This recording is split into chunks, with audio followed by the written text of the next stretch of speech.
Okay. Hello, everyone. Welcome to a slightly delayed version of our Field of 64 reactions. A lot of things happening in the background here, as you might notice if you're watching. Aaron Fitt is not in his home. He appears to be at like the 19th hole of some sort of golf club. You can see a little canopy there behind him. It's where all the coastal elites hang out. This is one of those days, Martha's boys. Vineyard. Everything that can go wrong will go wrong today. Of course, my internet goes out on Selection Monday. It's perfect. So I thought it was an Aaron Fitt tradition to go play a round of golf during the selection show. Coming to you live from a coffee shop here in Durham. Yeah. At least the weather has held up for Aaron to be outside. Go ahead, Mark. Yeah, I'm getting the mean mug because everybody is enjoying Memorial Day out by the pool and barbecuing, and I'm sitting in my cave, as it was called, talking about baseball. So anyway, some of you may be able to relate because this is kind of a big day for us. Yeah, correct. Yeah, so we'll cover a lot of ground here. We'll try to make it as concise as we can possibly do it. Lots of preview content coming this week, so we'll avoid obviously getting too deep in the weeds here on anything specific. Also, I will, while these guys who are smarter than me and who actually have been putting the projected fields together all season will do most of the talking. I'll comb through the comments and maybe come up with a handful of the best questions that we have in there that I think might be most topical. But I think we should probably start here by handing the baton over to the Nerdmaster General. First off, and kind of just get a very broad general reaction to the field reveal. Go ahead, Mark. The floor is yours. Yeah, I do think that, the field had a definite power conference flavor to it. I mean, the SEC with 5 of the top 8, which is a record, 11 overall bids, another record. You look and SEC and ACC got all of the top 8. Then you add in the Big 12, and those 3 leagues got 22 of the 34 at-large bids, so that's 65%. It's no surprise. This is where our sport and really athletics in general is heading. Power's being consolidated, and that's that was evident with today's field. I think the other thing more specific is Indiana getting in. RPI was 55. Typically that's not good enough to get in, but I think that was a league pick, and nothing against Indiana, but I do think the Big Ten had one of its better years in recent history, and they were the number 4 RPI conference, and that kind of helped, in my opinion, in Indiana's spot. I don't want to take them all, so guys, feel free to jump in.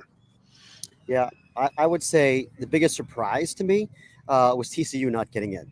That was one that I don't even think we really discussed them last night. I mean, it was like, they're just want to in, right? Very briefly. I mean, it was 39 RPI. They went 14-16 in the regular season. Yeah, it was an up and down year, but we talked about their dominance against all those Pac-12 teams. Granted, UCLA turned out not to be a very good Pac-12 team, but they had a pretty aggressive non-conference schedule, and they started great early, and then they had ups and downs. But at the end of the year, I mean, it sure felt like they did enough. They won that series late against Kansas State, who was another bubble team, took 2 out of 3 there, beat Kansas State again in the Big 12 tournament, so they actually won 3 out of 4 against Kansas State. So it's kind of like the reverse of last year, where Kansas State had that head-to-head advantage, against Oklahoma, and it didn't matter, right? And it's kind of like the opposite this time around. And hey, I mean, I thought Kansas State deserved to get in, but they did have a voice in the room. I mean, and we've talked about that plenty, but that does matter. Kendall, what do you want to add? Yeah, I mean, I think the biggest thing for me was, TCU was one just for some of the reasons that Aaron mentioned. I thought it was interesting that Oklahoma was not a top 8. I have no issue with Georgia being a top 8 by any means. But I thought the Sooners, with just the way they ran away with the Big 12 conference, they played a pretty solid non-conference schedule. They do have that blemish against Lamar at home. But I thought what they did, getting the conference tournament championship, I thought they would have been a top 8.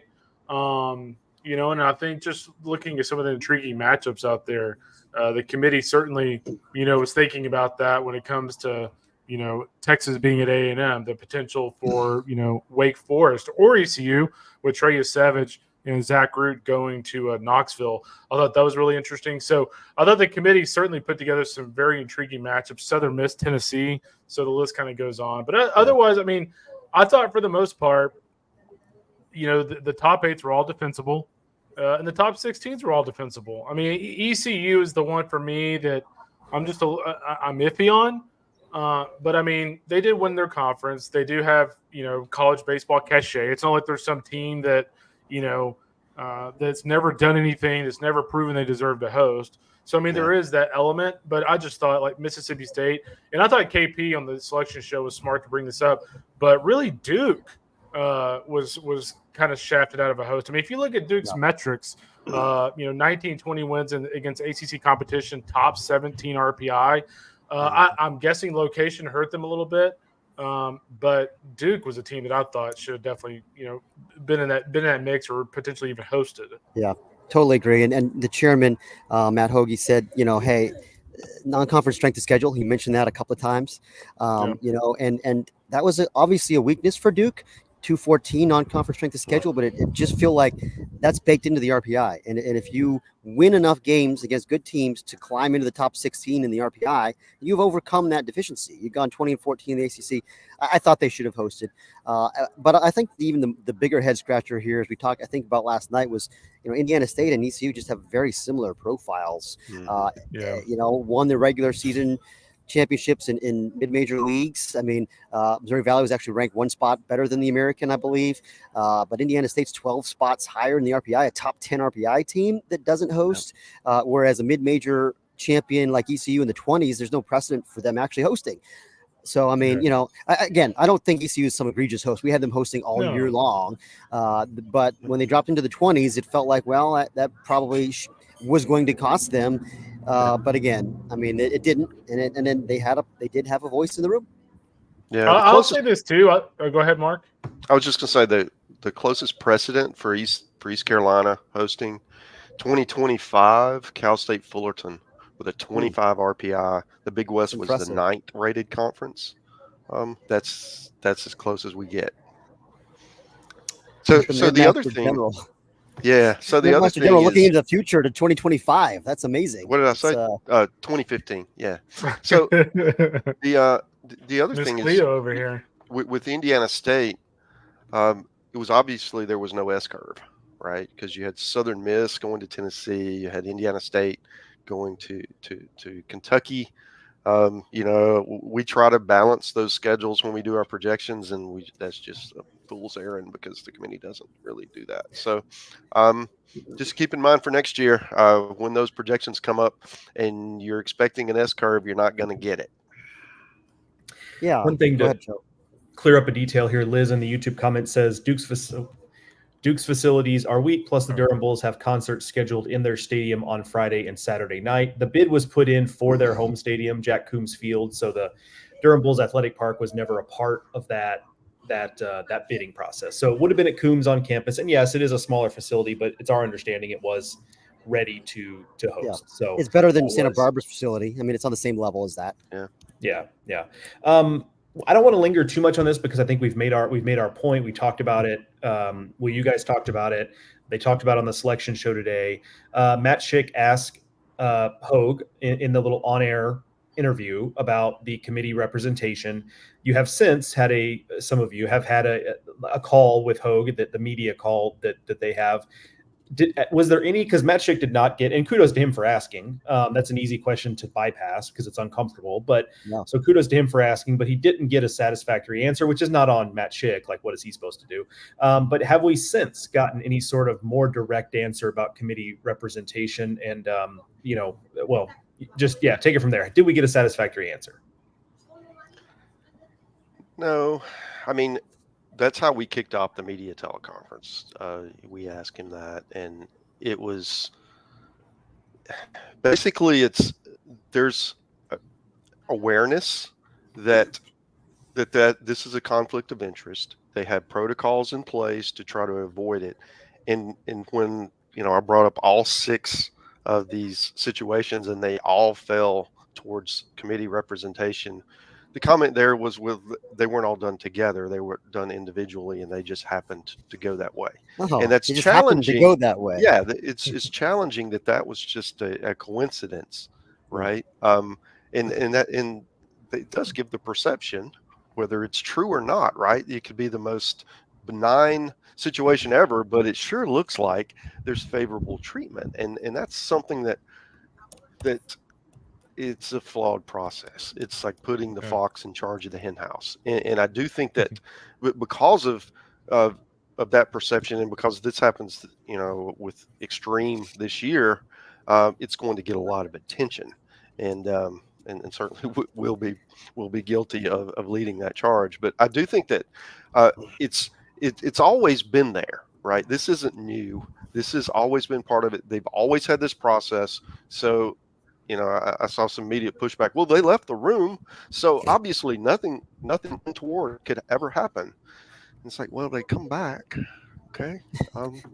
So, and they're going to learn the decisions, and then that next decision comes up, and someone else leaves, and then they come back, and there's an opportunity for some horse trading there, right? And because no one is in the room, we really don't know. So everyone just assumes the worst, okay? Because that's part of what we do.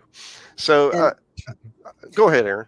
And just to build on that point, I mean, we've heard firsthand accounts from people who have served on the committee about horse trading.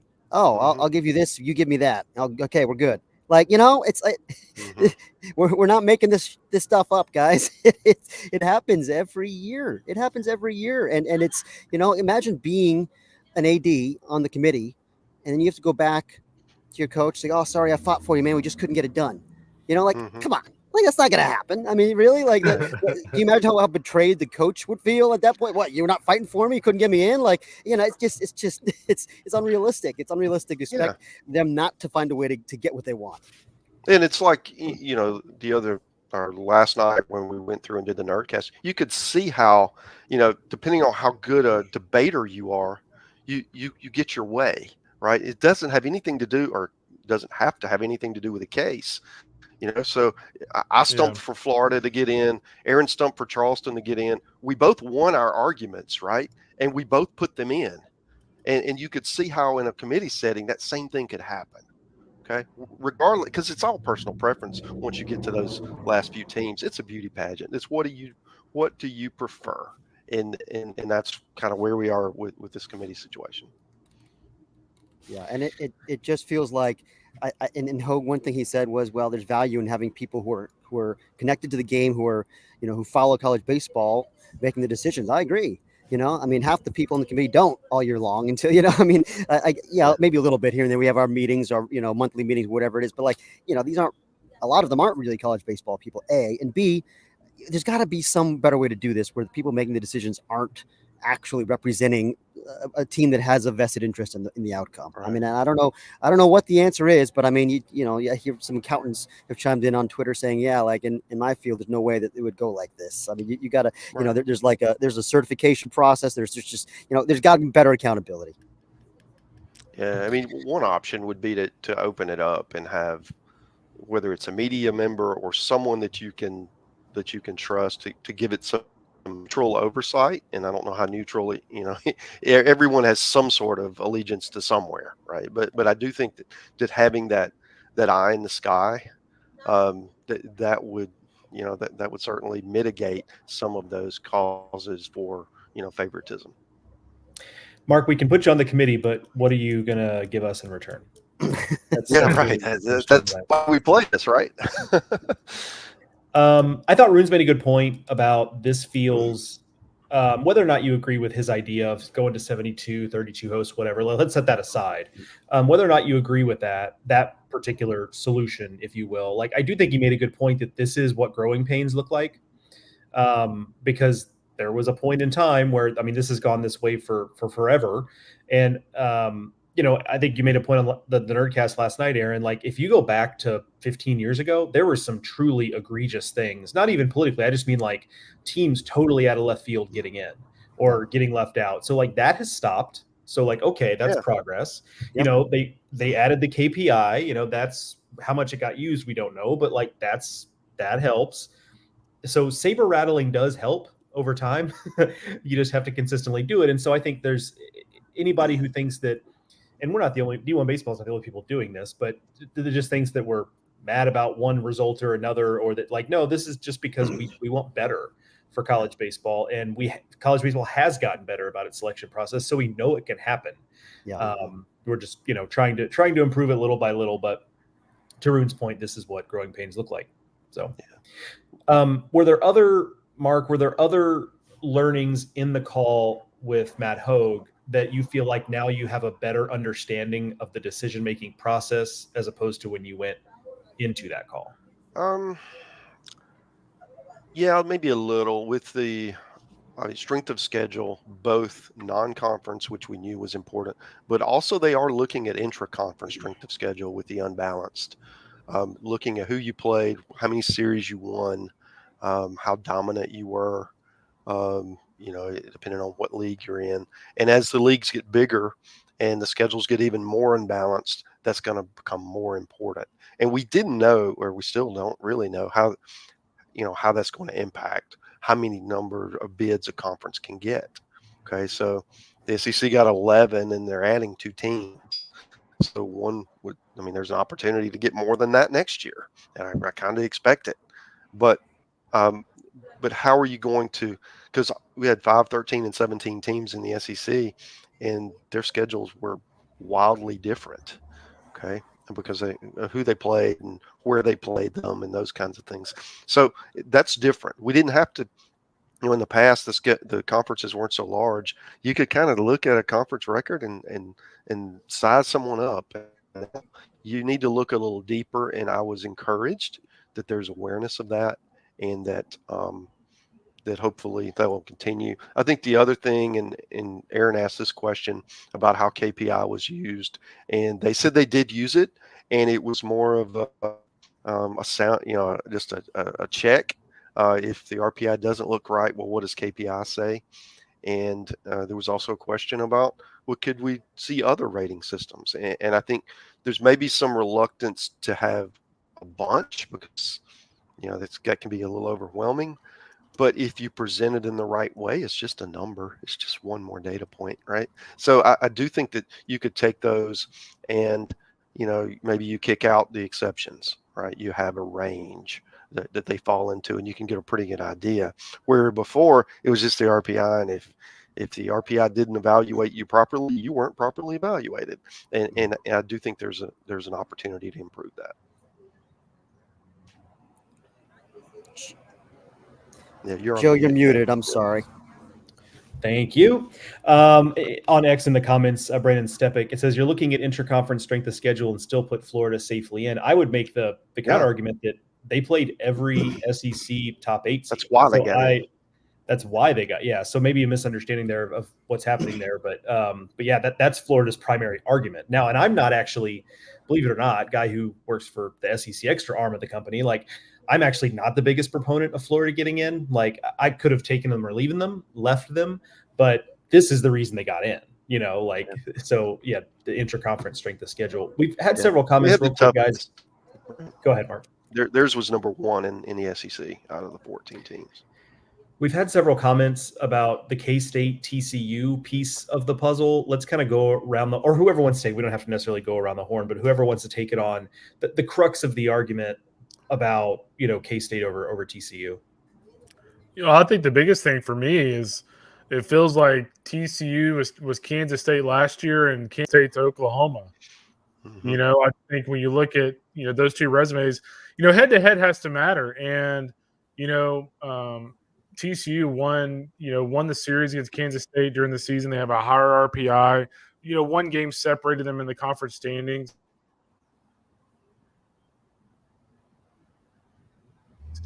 Just looking at the rack, my guess is the rack probably had Kansas State ranked pretty high. Well, if you go look at who the Big 12 rack representative is, it's Pete Hughes. So I'm very curious to know, did they go off of Pete's rankings of those teams? Yeah. And again, trust me, I'm 100% not blaming Pete Hughes, but I'm actually legitimately curious. In that situation, how does that work? When you're looking at Kansas State and TCU, Like, are you going off of his rankings of the area, or are you going off somebody else? Somebody else in the South area, ranking of those teams. So I find Listen, I'm sure he has to step out of the room. I'm sure he's got to step out of the room when he submits his list. Hey, don't worry about it. It's all good. Hey, when I guarantee you after last year, and rightfully so, right? I mean, Kansas State got screwed last year, but I guarantee you if they asked him, Pete Hughes is probably there like, yeah, but at the end of the day, I think Mark says this perfectly, guys. When you're on the bubble, you're on the bubble for a reason. And at the end of the day, once again, Kansas State has someone on the committee and TCU doesn't. And ultimately, when you have two resumes that are just very average at best, I go to the person with somebody that's going to – who is going to fight for you? No one in that room was fighting for TCU. There was someone when they went out to go to the bathroom during bathroom breaks that was probably fighting for Kansas State. End of story. Yeah. With that said, real quick, I'm sorry. I want to say this too because I don't want to sound like I'm just like dismissing Kansas State, but Kansas State truly is one of those teams, and like TCU, like when you look at the roster, Kansas State is one of those teams that if they can pitch in the postseason, like they can make some noise. Like Tyson Neighbors is a big time arm. You look at their lineup with Kalen Culpepper and Brady Day. That's a really talented offensive lineup. So the question is, can they put all those pieces together? So did I think Kansas State should have gotten it over maybe TCU? No, not really. Do I think Kansas State has the talent to make some noise in this thing? Absolutely. Yeah, we had Kansas State in anyway. We had both of them in. Yeah. I just think it's wild that TCU didn't get in and Kansas State did. I thought it was very clear for me that Kansas State was behind TCU in the pecking order. But I'm also going to say this. Gosh, I mean, and I'm happy for Gary Gilmore. Love Gary Gilmore. One of my favorite people in the game. He's a national treasure. Glad he gets a chance to make one more run. But the fact that Coastal is in College of Charleston is outrageous. I mean, like one team, in a pretty good year in the CAA, you had 3 teams in the top 50 of the RPI, for a lot of the year, and especially at the end. They won all those series against all the top teams. They went 21-5 in their league and 41-14 overall. I had a bad non-conference strength of schedule. We talked about it. The Youngstown State thing last night dragged them down, but they actually did some good things in their non-conference. I mean, they won a series against Wofford, who's in the field. They won a series against Penn, who's in the field. They won 2 out of 3 against Georgia Southern, who was a bubble team. And they had 2 bad weekends, Marshall being one and Youngstown really crushing them. By bad, I mean strength of schedule bad. They won the games. And that, and despite all that, they still got to 42 in the RPI. I mean, that team should be in the field, man. What else you got to do? You win your league like that. You reach the title game of your conference tournament also. You just, you don't beat Wilmington again on their home field. And so then you're home. Wilmington's a 2 seed. I mean, like, it's insane. Coastal finishes 7th in its league. I know the Sun Belt was good this year, but they finished 7th. It was a lackluster second half. Gary Gilmore himself sounded like he didn't think that they had done enough to get in, after they got eliminated from the Sun Belt tournament. I mean, kind of not an uninspiring showing in the conference tournament when you're playing for your postseason life. But they're in. Hey, they finished 7th. No big deal. No big deal, guys. Nothing to worry about here. I had the whole way. I mean, there's never a doubt. Was there ever a doubt that Coastal was going to get in? Well, certainly as once we saw the host announcement yesterday, we could kind of read the tea leaves of how this was going to go. And as a result, we put Indiana in, we put Coastal in, we put Kansas State in, put Florida in, and we were right to do so. And all those teams had a case. None of them were egregious. Yeah, absolutely. Even Coastal being in isn't egregious. I thought they were more deserving than James Madison. James Madison in with 3 wins. I know they played a great schedule. They played a really aggressive non-conference schedule, but they lost most of those games. They won 3 games against teams in the field 64. One of those wins was against Niagara, which they split against. One of those wins was against Arkansas, where they lost 3 out of 4. And one was against Coastal, who barely got in themselves, and they lost that series. Like JMU getting in over the Charlestons, the TCUs, and the Cals. I mean, I thought Cal had a really strong case. I know their RPI was lower, but that's another one. Like, give me any one of those 3 over, a JMU, a Coastal, or a Florida for me personally. But obviously we figured the committee would take care of its own, and it did. Yeah. Let's spin forward a little bit, and let's put a positive on this and get excited about some of this stuff without getting too deep in the weeds. And we've gotten some questions in the chat asking about specific teams. we're going to preview all kinds of stuff this week. So we're going to get in the weeds then, but let's just go around the horn here, and I'll start with Kendall, and I'll filibuster for a second so that Kendall can collect some thoughts here. But what regional, when it was put up on the screen or whenever we learned about it, did you go, holy cow, that's a blockbuster for whatever reason? What stands out to you, Kendall, in terms of regionals that seem like popcorn regionals, if you will? And you're muted, so make sure you unmute. Yeah, I've got two that are top of mind for me. Can I give you two? I know that's breaking the rules a little bit. Sure, let's do it. Yeah, I'll go with East Carolina. I mean, obviously the biggest storyline to me is like who plays Tennessee potentially in a super, but just East Carolina.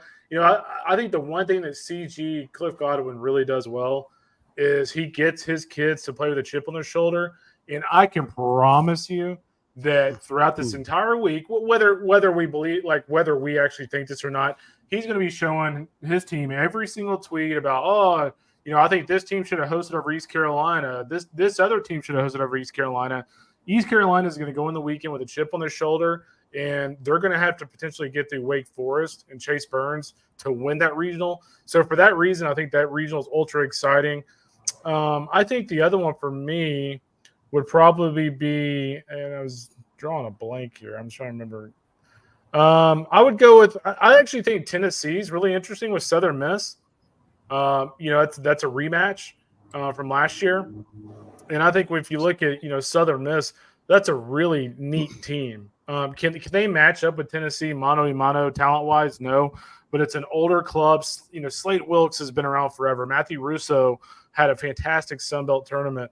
They have pitching. Billy Oldham threw really well. Nico Mazza, a big-time arm.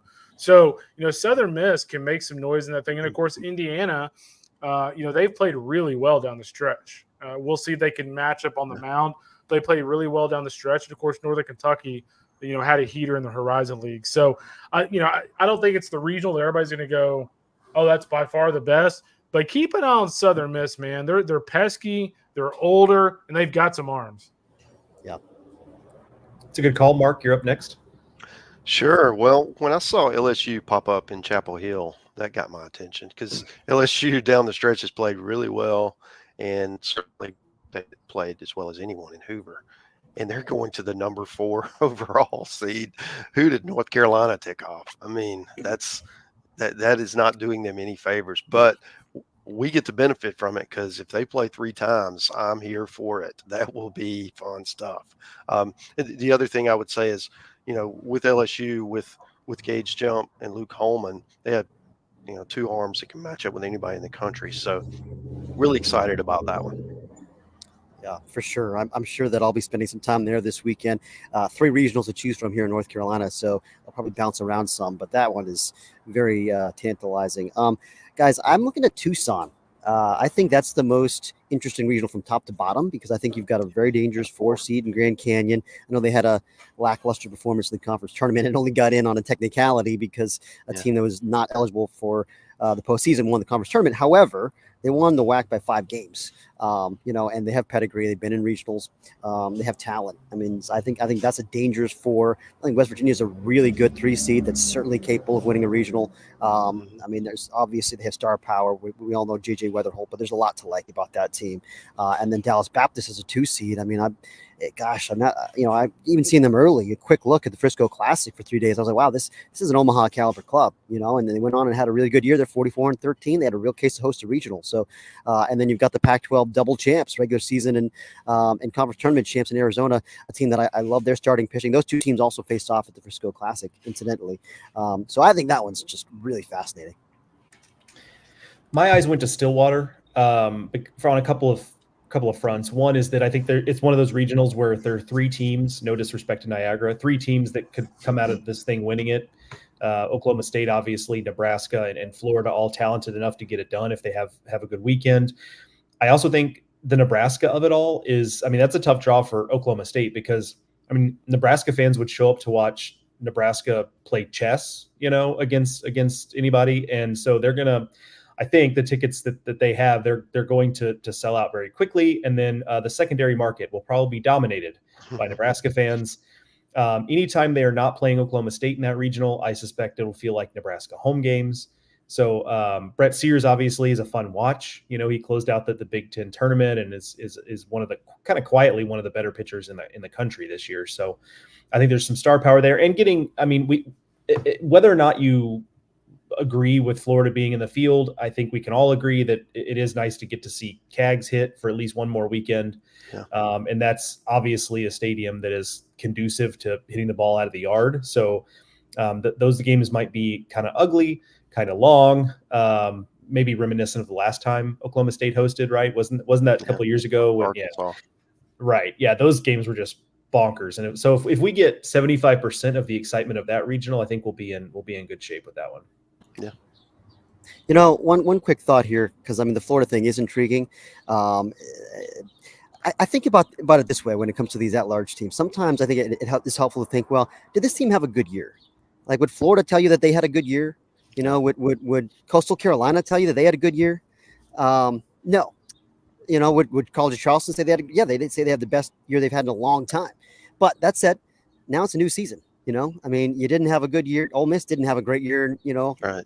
A couple of years ago, they found a way to sneak in there and won it all. New season now, those teams have talent. They wouldn't have been ranked as high as they were in the preseason if they didn't have talent. They can make a run, man. It's now your house money. Those house money teams are always dangerous. Yeah, one quick thing going back to Stillwater is, that first game between Nebraska with Josh Karen, who had the 6-7 homers at the Big Ten tournament last week, and then Caglione. Putting Jack Cags in a braid is like letting Michael Jordan dunk on like a 7 or 6 foot goal. Mm-hmm. Like, he's going to hit absolute tanks in that place the last weekend of May. So that's going to be exciting for that simple fact. And nothing crazy ever happens in the Stillwater Regional. Not at all. Not at all. Just over under 405 runs in that regional. Oh man. Yeah, batting. I tell you what, if you're just a casual college baseball fan, like, just watch that game and watch Nolan Schubert of Oklahoma State against Jack Caglione. It'll be worth it, trust me.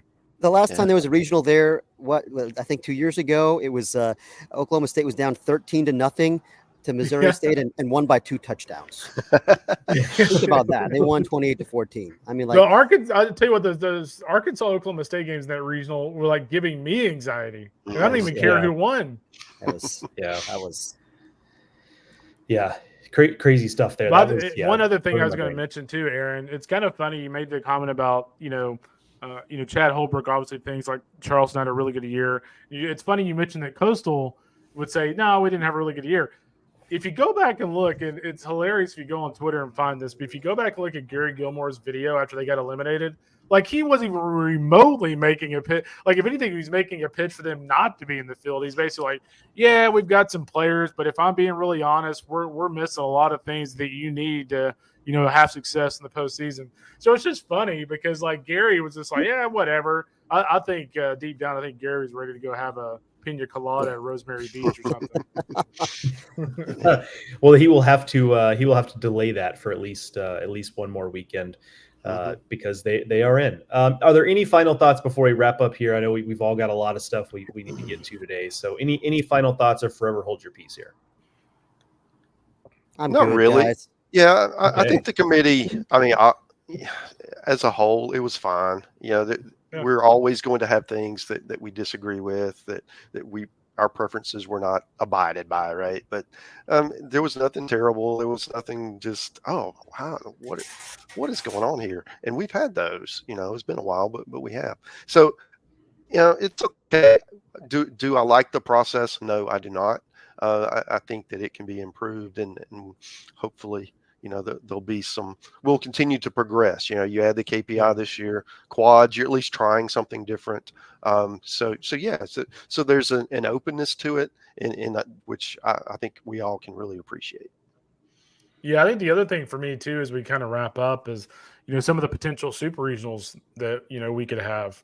If you look at some of the potential matchups, you got NC State against Georgia. Like, imagine those two offenses at Foley Field going at it. You look at granted this it would take a lot for this to happen, but LSU if they won the Chapel Hill Regional, going out to Arizona, Jay Johnson would, or Jay Johnson returning to Arizona. Sorry, I was looking at the seeding. And then the other one for me is at Florida. If they won the Stillwater Regional, potentially playing Florida State in a super. Can you imagine in a year where Florida was counted out, Florida State just wore them? I mean, you talk about somebody getting worn out. Florida State wore them out in the regular season. Can you imagine Florida playing Florida State in a super and somehow winning that? Just storylines abound. And then the one I mentioned earlier, ECU or Wake Forest going to potentially Knoxville. Could you imagine if East Carolina punched its first ticket to Omaha by going through Tennessee, the number 1 overall national seed, and then, of course, Chase Burns and Wake Forest, preseason number 1 team, potentially going to Knoxville? That would be must-see TV. No doubt. Or it becomes just the next in line of East Carolina's really tough draws every time they get to a super regional. Yeah. They always seem to be drawn across from a regional team. So there's no question. All right, folks, that is going to do it for this reaction podcast here at the D1 Baseball Podcast. As I said at the top, we're going to have plenty of stuff coming at you this week. If you want it previewed, we will be previewing it here at D1 Baseball. There'll be written stuff. There'll be podcasts. I can speak to the SEC side. Mark and I will podcast sometime this week, TBD on when exactly, but we'll have that stuff for you. So you will not be hurting for regional preview content by the end of the week. So with that, we'll leave you here. Thank you to our sponsors, S2 Cognition and Pitch Logic, for sponsoring this and every D1 Baseball podcast. Yes, Kendall, I see that hand raised. I was going to say, also go on D1Baseball.com. The site is live. It's up. And put in your bracket for the D1 Baseball Bracket Challenge. We have some cash prizes. I think you win a couple $1,000 if you win. You also get a couple free bats. There's prizes for first, second, and third place, thanks to our friends at Soldier Sports. So go on D1 Baseball. You can create groups. Thanks to Aaron prodding our tech people.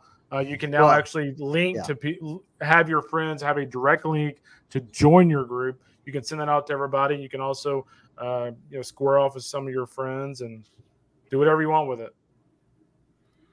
Yeah, and a quick message to Mike Rooney, because he's on a heater right now. You're not eligible to win, Runes. Because you are not eligible to win this. The fabulous Rune Dogs cannot enter into this competition. So don't even think about it. He just submitted his bracket as Nacho Libre. Yeah, that's right. I guess he's just going to use a pseudonym. All right, folks. We will have plenty of stuff coming at you this week. I'm sure we'll be back with another podcast at some point so you can see our shining, smiley faces. But until then, we will talk to y'all soon. Have a good one.